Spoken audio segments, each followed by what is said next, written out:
Hiking hiking hiking. Hello guys, तपाईँलाई स्वागत छ अज्जु भाइको मिनी ब्लगमा।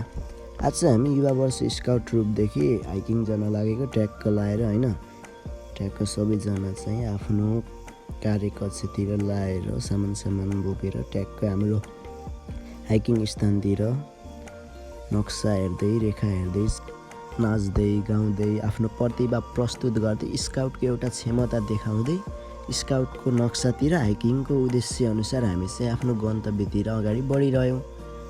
जस आज चाहिँ स्काउटको यो हाइकिङमा एकदमै रमाइलो हुनेवाला छ गाइज। कृपया भिडियो चाहिँ फुल हेर्नु है त। कसैले आफूलाई चाहिने सामग्री, पानी, सरसामान सबैदेखि लिएर झोलामा भुजा, मासु सबै आफूलाई चाहिने जति सामान।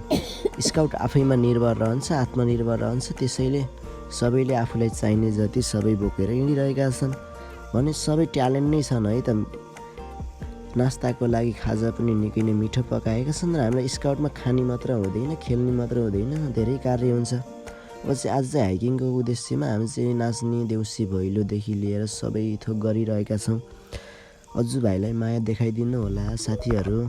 अनि स्काउटमा देउसी भैलो सबै कुरा खेल्दै पनि हामी मेन त आजको त मलाई त बेस्ट लागेको भनेको यो आजको गेम।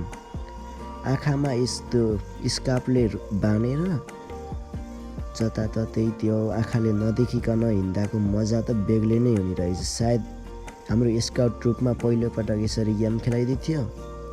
हाम्रो पवन सरले पनि एकदमै मजाले सिकाउनु भएर सबैजना रोमाञ्चक तरिकाले अगाडि बढाएको छौँ।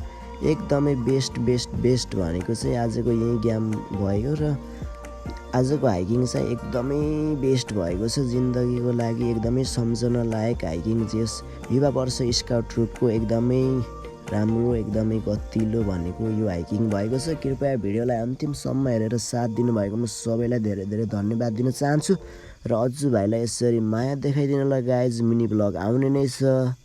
धन्यवाद, नमस्कार, जय नेपाल।